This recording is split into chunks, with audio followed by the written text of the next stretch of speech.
जय माता की मित्रों, हम लोग मूल नक्षत्र की चर्चा कर रहे हैं। आज बात करते हैं मूल नक्षत्र में अगर बुध देव विराजमान हो तो किस तरह के फल प्राप्त हो सकते हैं। प्रथम चरण गवर्नमेंट या गवर्नमेंट से कनेक्टेड जो सत्ता पक्ष में है उन लोगों से अच्छा सहारा मिलता है, उच्च पदों पे जा सकता है इंसान और उनकी निकटता का लाभ मिल सकता है, चाहे गवर्नमेंट सर्विस में हो, चाहे उनसे कनेक्टेड कोई कॉन्ट्रैक्टर या बिजनेस में हो सकते हैं। दूसरा चरण सुखी होता है ऐसा इंसान और शासकीय सेवाओं में रहता है। तीसरा चरण स्वतंत्र रूप से व्यवसाय कर सकता है और अपने ऊपर किसी का अंकुश ऐसे आदमियों को पसंद नहीं आता है। चार्टेड अकाउंटेंट हो सकता है, सीएस हो सकता है, सीए हो सकता है और शीर्ष स्थान पे पहुंचता है अपनी मेहनत और अपने बलबूते पर। चतुर्थ चरण में भी एज लाइक तीसरे चरण जैसा ही फल बताया गया बुध देव का। अब बात करते हैं कि मूल नक्षत्र में बुध देव विराजमान है और उसके ऊपर बाकी ग्रहों की दृष्टियों का कैसा प्रभाव आएगा। सूर्य की दृष्टि, शांत चित्त होता है ऐसा इंसान, कोई छोटी मोटी बातों में घबराता नहीं है, टेंशन नहीं लेता है, मैनेज करने का सोचता है। कोई तकलीफ आ भी गई तो अपने चित्त को डांवाडोल होने नहीं देगा, हार्ट बीट नहीं बढ़ाएगा, टेंशन क्रिएट नहीं करेगा, इसको संभालना कैसे है वो सोचेगा। मतलब ऐसे इंसान मैनेजमेंट में बहुत उस्ताद होते हैं, चाहे घर का हो, चाहे ऑफिस का हो, चाहे समाज का हो, चाहे बाहर का हो, किसी भी चीज में घबराते नहीं है, शांत चित्त होकर सोचते हैं कि अब करना क्या है। चंद्रमा अच्छा लेखक हो सकता है और मिलनसार वृत्ति, मतलब सबसे घुलने मिलने वाला जातक और किसी का भी विश्वास नहीं तोड़ने वाला, ऐसा इंडिकेशन हम लोगों को समझना चाहिए अगर चंद्रमा की दृष्टि है तो।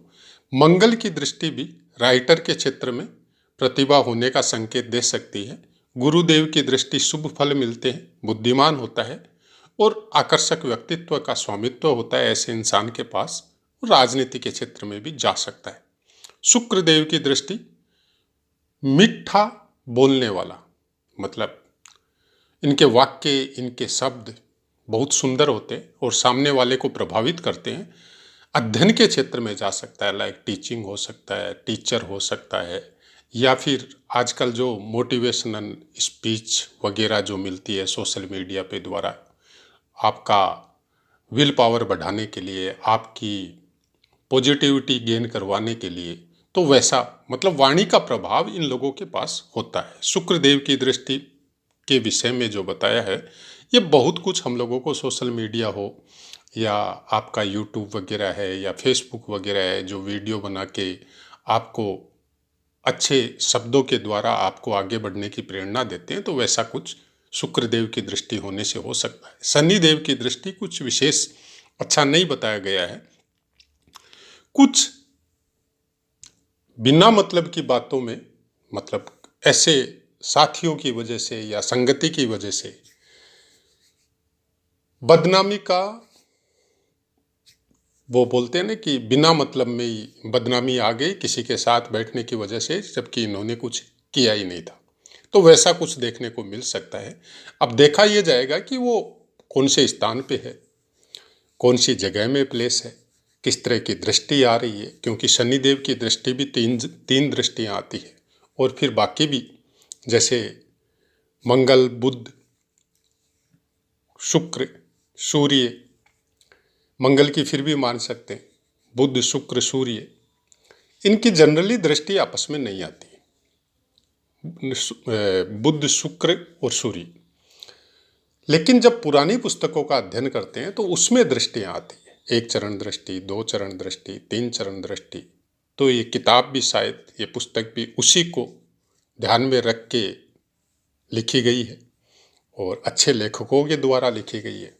ऐसी बात नहीं है कि नॉर्मल किसी के द्वारा लिखी गई है, बहुत पुरानी पुस्तक है। और जब अभ्यास में भी ये सब चीज़ों को हम लोग देखते हैं तो बहुत कुछ हम लोगों को समझने में आसानी होती है कि किसी भी चीज़ को केवल ग्रह और ग्रह जिस स्थान में बैठे हुए हैं उसके अनुसार जब हम लोग प्रिडिक्ट करने जाते हैं, आज के समय में राशियों का विशेष प्रभाव चल रहा है, और हमारी प्रिडिक्शन के हिसाब से अगर हम बीच में बोलना भूल गए, फर्स्ट पार्ट हमने आपको बता दिया है जो पुस्तक में लिखा गया है। उसके बाद में अब वो बातें कर रहे हैं जो पुस्तक में नहीं लिखी गई है, या फिर कई पुस्तकों से मिला के, या फिर अभ्यास में जो देखा वो सब बातें कर रहे हैं अभी। तो होता क्या है कि किसी की, जैसे हमारी कोई कुंडली है और कुंभ लगन की है या मेष लगन की है या वृष लगन की है, तो जिसमें जो ग्रह बैठे उसके उस भाव को ध्यान में रख के या उसकी राशि को ध्यान में रख के नॉर्मली आजकल प्रिडिक्शन हो जाता है सोशल मीडिया में, और वो सत्य के बहुत कम नज़दीक पहुंचता है। हालांकि ये बोलना पड़ेगा कि भावों का भी महत्व है, राशियों का भी महत्व है, उसको भी हम लोग नहीं नकार सकते। ज्योतिष में हर चीज़ का महत्व है। राशियाँ भी जब जोड़ी गई थी तो उस समय के जो विद्वान थे, जो प्रकांड ज्योतिषी जिनको बोल सकते हैं, और उन्होंने जो पुस्तकों के हिसाब से या ग्रहों के या नक्षत्रों के हिसाब से जब इनको राशियों को नक्षत्रों के साथ जोड़ा और उनको अलग अलग ग्रहों का स्वामित्व उनको दिया, तो उन्होंने बहुत कुछ सोच समझ के दिया होगा। अब हम लोग उसके ऊपर अपवाद करके शायद उस ज्ञान के प्रति कुछ अलग लेवल की थिंकिंग, या तो फिर आप ये सिद्ध करो कि आप उनसे ज़्यादा ज्ञानी हैं जिन्होंने भी जोड़ी थी, चाहे 500 साल पहले हो, चाहे 800 साल पहले हो, चाहे 1000 साल पहले हो। आप पुरानी पुस्तकों में या तिथियों के हिसाब से या नक्षत्रों के हिसाब से या तो आप एक्यूरेट प्रिडिक्शन करके आप बताओ, या फिर आप ये साबित करो कि वो राशियाँ गलत जोड़ी गई थी, नहीं जोड़ना चाहिए था। तो ये कुछ अपवाद जो सोशल मीडिया में वगैरह में चलता है, तो ये फिर कुछ वैसा ही है कि हम किसी की बुराई कर रहे हैं और किसी को प्रति ये दिखा रहे हैं कि हमको ज़्यादा ज्ञान है। हम नहीं करते किसी भी चीज़ को, हम हर ज्ञान को एक्सेप्ट करते हैं, बशर्ते वो हमको प्रिडिक्शन में फ़ायदा दे, हमको समझने में आसानी हो। हम हर चीज़ को एक्सेप्ट करते हैं। ज्योतिष में जितनी भी पुस्तकें हैं, जितना भी ज्ञान है, जो भी विद्वान है, चाहे वो सोशल मीडिया में हो चाहे सोशल मीडिया में नहीं हो, ऐसे भी बहुत से विद्वान आपको गांव देहात में मिल जाएंगे जो कहीं सोशल मीडिया में नहीं है, जिनकी एज भी अच्छी खासी है। फिर भी जब उनके मुखारबिंद से कुछ सुनते हैं, कुछ बातों का पता जब चलता है, तो बहुत कुछ ये सोचने को मजबूर होता है कि ज्योतिष केवल पुस्तकों तक सीमित नहीं है, पुस्तकों के अलावा भी बहुत कुछ है। हर आदमी की अपनी अपनी इष्ट साधना होती है, अभ्यास होता है, और करते करते आप जब अपने इष्ट के प्रति समर्पित होते हैं तो एक अलग ही ज्ञान आपके अंदर आता है। बहुत से वीडियो में हमने बताया भी है कि पुस्तकों में उतना ही है जितना एक साधारण इंसान समझ सकता है, और पुस्तकों में भी उससे ज़्यादा है जितना एक असाधारण इंसान भी नहीं समझ सकता। ये बहुत रहस्य, जिसको बोला जाता है कि बहुत गूढ़ रहस्य है, इसको समझना इतना आसान भी नहीं है कि किसी एक युक्ति का पुस्तक में जो लिखा गया है उसको अगर आप 10 बार पढ़ो तो आपको कुछ अलग ही समझ में आएगा। एक बार में पढ़ लिया कि आपको शनि गुरु की युक्ति बता दी और उसके बाद में आपको उसका फल पुस्तक में बता दिया, ज्ञानी होगा, सोच समझ के काम करने वाला होगा। लेकिन उसी युक्ति को, उसी फल को जब आप 5 बार, 6ठी बार, 7वीं बार जब पढ़ने जाएंगे तो उसमें कुछ अलग ही निकल के आएगा। बहुत कुछ जिस समय आप पढ़ रहे हैं उस पुस्तक को, उस समय के टाइम जोन के ऊपर बहुत कुछ निर्भर करता है। टाइम जोन मतलब समय, समय मतलब शनिदेव। समय का अधिकार शनिदेव के पास है। आप मानो ना मानो ये आपके अपने ऊपर है, लेकिन जब आप अभ्यास में उतरोगे, जब आप पठन पाठन में उतरोगे, जब आप ज्योतिष को समझना चालू करोगे, तब आपको समझ में आएगा कि समय बड़ा बलवान होता है। एक ही चीज़ को समझने के लिए आज आपके अंदर एक अलग क्वालिटी विद्यमान है, अलग नक्षत्र चल रहे हैं गोचर में, अलग ग्रहों का प्लेसमेंट है, और कुछ समय बाद में जैसे ही वो चेंज होते हैं, उसी योग या उसी पुस्तक में समझने के लिए एक अलग चीज़ आपके दिमाग में आती है। इसलिए बोला जाता है कि बहता हुआ ज्ञान जो होता है ना, उसकी कोई सीमा नहीं है, वो अनंत है, वो बहते रहता है। गोचर में जैसे ग्रह अपने स्थान बदलते हैं, वैसे ही ये ज्ञान स्पेस में ट्रेवल कर रहा है, पुस्तकों में उसका अंश मात्र है। आपको उस स्पेस से सीखना पड़ेगा। कैसे? इष्ट का ध्यान, गुरुमुख, गुरुओं की वाणी से सुनना, साधु संतों के आशीर्वाद से पता करना, अपने इष्ट के प्रति समर्पित होकर सोचना, और कुछ ध्यान या कुछ साधना आपकी अपनी किस रूप में आप लेते हैं, किस तरह से आप करते हैं, यह आपके ऊपर निर्भर है। लेकिन हाँ, आप गुरु दीक्षा लो मत लो, हम उस मैटर में नहीं जाते। ली है तो बहुत अच्छा है, नहीं ली है तो भी बहुत अच्छा है, क्योंकि सब गुरु, सब प्रभु, सब ईश्वर, सब कुछ आपके शरीर के अंदर ही विद्यमान है। जब प्राण का संचार जिनके द्वारा आपके शरीर में होता है, वो सबके गुरु है, वो परमपिता है। वो जब खुद आपके अंदर विद्यमान है तो सब गुरु, सब ऋषि, सब पूरा ब्रह्मांड आपके अंदर विद्यमान है। अब एक छोटा सा क्लिक करना है। छोटा सा क्लिक होने से वो पूरी पुस्तक ओपन हो जाती है। अब उसको आप कैसे करेंगे? इतना आसान भी नहीं है। हाँ, ठीक है, आपको भगवान ने कुछ गॉड गिफ्टेड है, कई जन्मों का आपके साथ कुछ जुड़ा हुआ है। आपकी वाणी, जैसे शुक्रदेव ने बताया कि बहुत मूल नक्षत्र में अगर आपका बुध है और शुक्रदेव की दृष्टि है तो वाणी में बड़ा मिठास होता है। तो ठीक है, आपकी वैसी वाणी है, सामने वाले को वशीभूत करने वाली वाणी है, सामने वाला सुन के हिप्नोटाइज हो जाता है, वैसी वाणी है। लेकिन उस वाणी के द्वारा आप सामने वाले का भला कर रहे हैं, या उस वाणी के द्वारा सामने वाले के सामने कुछ इस तरह का एटमॉस्फेयर क्रिएट कर रहे हैं जिससे आपकी धन की पूर्ति हो। अब वो कौन सा कर्म आप कर रहे हैं, ये आपके ऊपर निर्भर है। क्योंकि ज्योतिष को जो अभी वर्तमान में भी चला हुआ है कि दक्षिणा दिए बगैर कभी भी जन्म कुंडली का फलादेश नहीं लेना चाहिए। ठीक है, हम एक्सेप्ट करते हैं उस चीज को, नहीं लेना चाहिए। तो क्या वो ऋषि मुनि या वो वेदांगी या वो जो आज के 50-60 साल पहले जो हम लोगों को ज्ञान प्राप्त होता था गुरुकुल में या कहीं और पे, या आज भी फ्री शिक्षा की बातें हो रही है और ऑलमोस्ट गवर्नमेंट स्कूल में फ्री शिक्षा ही है, तो फिर वहां पे वो चीज लागू क्यों नहीं होती? उसको गवर्नमेंट सैलरी देती है, ये तो कोई बात नहीं हो। आप क्या देते हैं? क्योंकि शिक्षा तो आपने ली है, गवर्नमेंट ने तो ली नहीं है। भाई, मेरा बच्चा स्कूल में पढ़ रहा है तो मेरा बच्चा उस गुरु को क्या दे रहा है? कुछ भी तो नहीं। जब वो लेने में परेशानी नहीं है या उनको देने में परेशानी नहीं है, तो फिर ज्योतिष के बारे में कोई जानकारी अभी हम लोगों को सोशल मीडिया के द्वारा प्राप्त हो रही है, जैसे आपको हो रही है, हमको भी हो रही है। लेकिन उसके साथ जो आपको पुस्तक मिल रही है, ठीक है, आपने परचेज करके वो पुस्तक ली है और उससे आप ज्ञान प्राप्त कर रहे हैं, तो वो ज्ञान का मूल्य क्या उस पुस्तक की मूल्य के बराबर ही है? जो ज्ञान आप ले रहे हैं ज्योतिष का, वो ज्ञान का मूल्य क्या उतना ही है जितना 400, 500 या 800 रुपए में वो पुस्तक आपको प्राप्त हो रही है? उतना ही है क्या? सोचिएगा इस विषय में। और जितना हो सके ज्योतिष के द्वारा अगर ईश्वर ने आपको कुछ भी दिया है तो किसी का भला कर सके।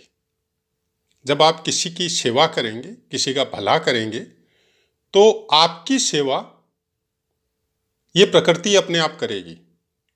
ये ज्योतिष का मूल सिद्धांत है कि आज भी उन ऋषि मुनियों का, आज भी उन प्रकांड वेद पाठी विद्वानों का, ब्रह्म ऋषियों का आज भी नाम लिया जाता है, जबकि जिनको हम आंखों से देख नहीं सकते, जिनके बारे में सुना कुछ नहीं है, जिनके बारे में केवल पुस्तकों में पढ़ा है या गुरुओं के मुख से सुना है या साधु संतों के मुख से सुना है, उनका ज्ञान आज भी हम लोग पठन पाठन कर रहे हैं। आज भी उसको ज्योतिष के द्वारा या वेदों के द्वारा या पुराणों के द्वारा आज भी उनका नाम लेके उनको प्रणाम कर रहे हैं। क्या उन्होंने कोई दक्षिणा ली थी इस ज्ञान को देने के लिए?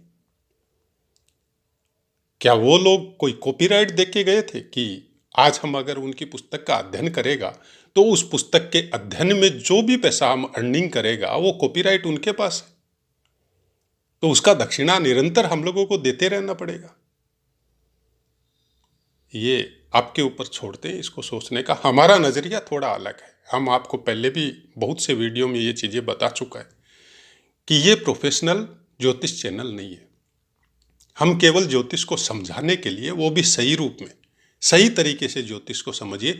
ज्योतिष आपको आगे बढ़ने के लिए प्रेरित करता है, न कि आपके अंदर नेगेटिविटी और ज़्यादा फैल जाए उसके लिए उत्साहित करता है। किसी भी योग या किसी भी दुर्योग जो सोशल मीडिया के द्वारा या पुस्तकों के द्वारा भी आपको सुनने को देखने को मिलता है, और उसको देख के या उसको सुन के या उसको पढ़ के हम लोग दुखी होते हैं कि हमारा जीवन में कुछ नहीं हो सकता है। ऐसा कुछ नहीं होता है।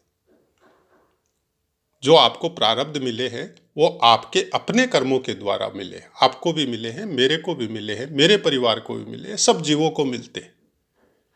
लेकिन इंसान उनमें सबसे उच्च श्रेणी का जीव है। उसको एक छूट मिली है कर्म करने की। वो अपनी इच्छा से कर्मों को चुनता है, और ज्योतिष वहीं पे आपको सावधान करता है कि आपको जो मिला है उसको भूल जाइए। आप जो आप कर रहे हैं उसको ध्यान रखिए। जो गलतियां हमने कर दी, आपने, हमने, सबने की है, अपने अपने समय के हिसाब से, नेचुरलिटी के हिसाब से, प्रकृति के हिसाब से, पारिवारिक बंधनों की वजह से, एक उम्र विशेष में कोई टेंशन नहीं है। जब आप संभल गए, जब आप समझ गए कि वो गलतियां थी, आज सुधारिए, अपने वर्तमान को सुधारिए, तब शायद जीवन थोड़ा जीना बड़ा आसान हो जाएगा। और कुछ, हालांकि हम कुछ बोल नहीं सकते, कुछ प्रार्थना कर सकते हैं आपसे, वैसे चैनल, वैसी सोशल मीडिया, वैसी रील, उन सब से दूर रहिए जिनकी वजह से नेगेटिविटी मिलती हो, जिनकी वजह से आपके मन में गुस्सा या आपके मन में एक दूसरे के प्रति कटुता आती हो। क्योंकि उनका काम ये नहीं है आपको सुधारना। उनका काम है कि उनके फॉलोवर कितने हैं, उनके सब्सक्राइबर कितने हैं, उस चैनल को उन्होंने, लोगों ने देखा कितना है, वो एक्चुअल में वैसा है कि नहीं है उसका पता हम लोगों को भी नहीं। और हम लोग एक वीडियो कहीं से कोई साफ सफाई करके काट छाट के बना के किसी ने डाल दिया, और हम लोग मतलब या तो गुस्से में आ गए या हम लोग दुखी हो गए। उस लेवल में मत जाइए। अपने दिमाग को इस समय में, जो वर्तमान समय चल रहा है, बहुत ज़्यादा मैच्योर रखना पड़ेगा। खुद को भी रखना पड़ेगा और अपने परिवार को भी समझाना पड़ेगा। क्योंकि बच्चे जो है ना इस समय में, जिसको हम लोग टीनेजर बोलते हैं या कच्चे दिमाग के बोलते हैं, उनका जो मतलब, उनको, उनके दिमाग को मैच्योर करना, उनको हर तरह से समझाना और टेक्नोलॉजी के बारे में पूरा ज्ञान देना, ये बहुत ज़्यादा ज़रूरी है। नहीं तो शायद हम लोग अपनी वजह से दुखी नहीं होंगे तो अपने बच्चों की वजह से हो जाएंगे। तो आशा है मित्रों पाठ समझ में आया होगा। अब अपनी वाणी को विराम देते हैं, और शब्दों के द्वारा अगर किसी को कोई तकलीफ हुई हो तो उसके लिए माफ़ी चाहते हैं। जय माता की।